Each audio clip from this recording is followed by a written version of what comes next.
Hey, I'm Andy. If you don't know me, it's probably because I'm not famous. But I did start a men's grooming company called Harry's. The idea for Harry's came out of a frustrating experience I had buying razor blades. Most brands were overpriced, overdesigned, and out of touch. At Harry's, our approach is simple. Here's our secret. We make sharp, durable blades and sell them at honest prices for as low as $2 each. We care about quality so much that we do some crazy things, like buy a world-class German blade factory. Obsessing over every detail means we're confident in offering a 100% quality guarantee. Millions of guys have already made the switch to Harry's, so thank you if you're one of them. And if you're not, we hope you give us a try with this special offer. Get a Harry starter set with a 5-blade razor, weighted handle, shave gel, and a travel cover, all for just $3 plus free shipping. Just go to harrys.com and enter code FACE at checkout. That's harrys.com, code FACE. Enjoy!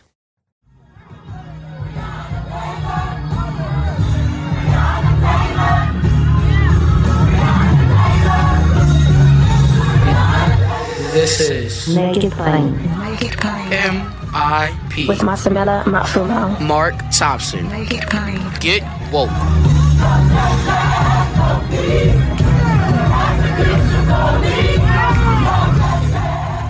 Ladies and gentlemen, happy to have join us on Make It Plain, the Assistant Administrator for the Small Business Administration and the Office of Women's Business Ownership. Natalie Cofield joins us on Make It Plain. Madam Administrator, how are you?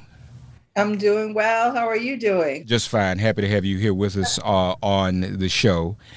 You all have a bit of an announcement, something that's taking place in Tulsa, correct? Yes.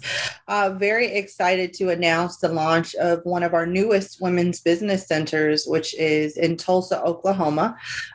In June, the president visited Tulsa and made a historic commitment to increasing federal spend with small disadvantaged businesses to 15%. And so we're proud to follow on his heels and establish a women's business center in Tulsa in partnership with the U.S. Black Chamber and the Greenwood Chamber of Commerce, which is actually the oldest Black chamber in the country.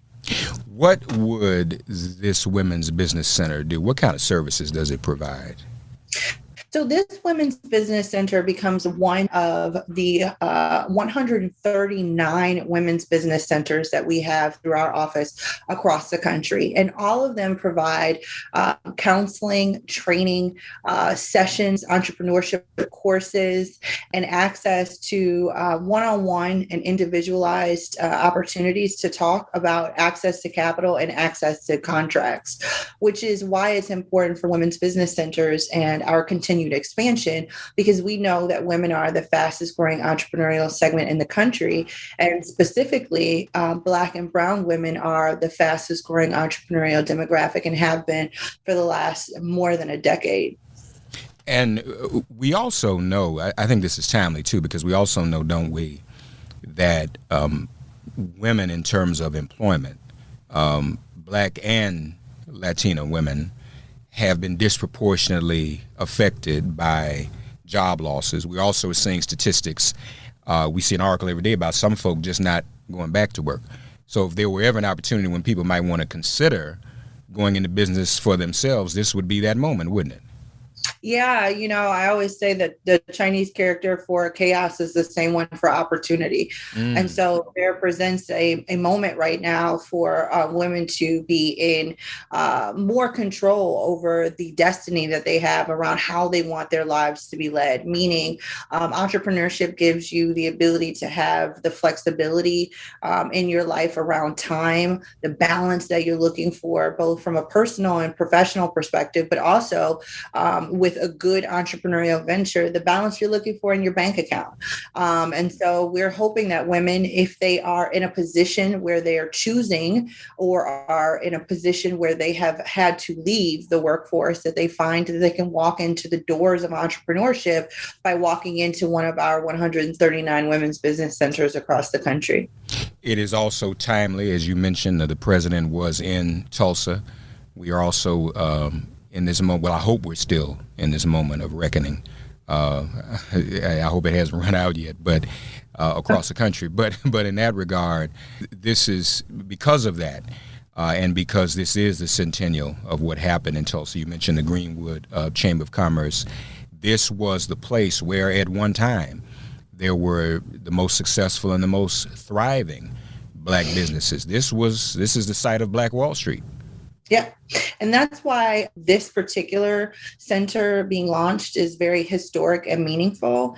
But also what the president did in his visit, which is say, hey, we are going to make a historical announcement to increase federal spend with small disadvantaged businesses to the largest that it's been in recent history, to 15% of all federal spend. And that represents nearly $100 billion that has made its way to be more available to underrepresented communities across the country, including women-owned businesses. And so part of my job as the chair of the Equity Council, which was stood up because on his first day in office, President Biden signed an executive order on racial equity to ensure that all government agencies were looking at the program, services, and offerings that we offer to the American public to say, where are we and where can we be better, and how can we do more?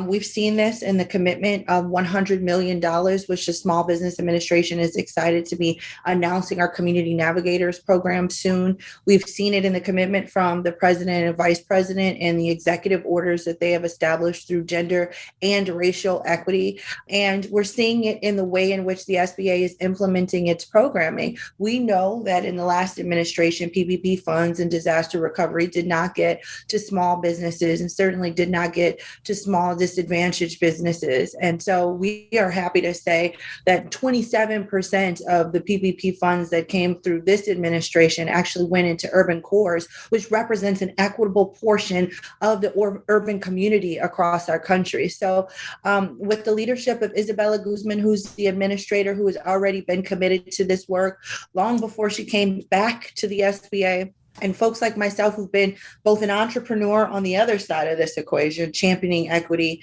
for women in business, and now in the administration, I'm excited about the things that we have the possibility of being able to do to build back better. No, that is important. More MIP after this message. Also, isn't there evidence to show that when we have more entrepreneurs, especially in disadvantaged communities, that can help close the gap on joblessness within those very same communities, and particularly where there are women entrepreneurs. Women entrepreneurs tend to help people get jobs and get folks hired, right? Absolutely. So we can't afford, our country cannot afford, we never have been able to afford it. We certainly can't afford it now as we're trying to move into a space of recovery, to leave any entrepreneur on the table or to leave any community underserved. And so there have been studies that show that there is currently a $4.4 trillion gap that exists between access to capital and opportunity gaps. And it represents this $4.4 trillion worth of opportunity for our country to continue to be better. And so, yes, it is important for us to do what we need to do to make sure everything from rural communities to urban communities have access to the resources and supports that they need. No, that is very important. Can you give perhaps our audience, for those who might be thinking about this, an idea of the kinds of businesses, entrepreneurship, or industry that are most attractive to women entrepreneurs these days, or those that might even be the most accessible to women entrepreneurs? Some might say, well, this is a good idea, but what would I do? What is it that's out there that I should be thinking about doing as a business? Well, what I always say is what we've seen since the COVID pandemic is that women have been the backbone of the service economy and the backbone of the care economy. And this administration also committed $39 billion to make childcare more affordable for American families. So what does that mean? That means that more childcare facilities have the ability to be established. And these are industries that women were already operating in at disproportionately higher rates because we were the employees of these spaces. So it made sense that we were also establishing businesses in the very same industries that we had expertise. And so I'm excited by the notion that we're in this moment where we have the respect and dignity of all of what business and entrepreneurship entrepreneurship can look like, from the waste remediation companies that made cleaning our businesses across the country possible during the COVID-19 pandemic, to the care economy businesses, from everything from childcare to home hospice and services, food service industries, and the prioritization back there. These are the historic backbone of all Main Street American small business communities, businesses. And while we want to equally champion technology and are and should and continue to do that, we don't want that to come at the expense of saying, hey, building businesses that have the ability to be valuable to the infrastructure and development of this country are also a priority, and they are also of value, and they are also very much so needed on our pathway back to recovery. Yes, very, very important. More MIP after this message. So what if to find out more, where can our listeners go to get involved, find out where their nearest business center is? And we want to lift up especially those of you in the Tulsa and Greenwood area. If you know people in that area, please let them know. But in general, 139 centers. Madam Administrator, let folks know how they can get up to speed and where they can find out more, please.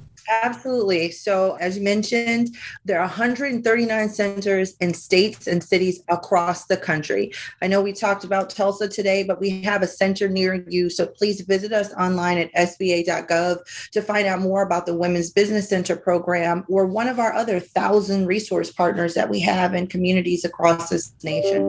Small Business Administration doing great work, folks, and we appreciate Assistant Administrator Natalie Cofield being with us. We should also shout out the fact that she is an HBCU grad herself, Howard University, like the Vice President, and like myself. She's also a member of Delta Sigma Theta as well. So we know we have someone looking out for women in business in that position. We welcome that. Thank you, Madam Administrator. Absolutely. HU, you know. All right. Take care now. Thanks for getting woke and listening to Make It Plain. Please remember to listen, like, and wherever you get your podcasts, please give the show a 5-star rating. And please do spread the word. Let's all continue to pray for each other during this pandemic and this police-demic. If all hearts and minds are clear, it has been made plain.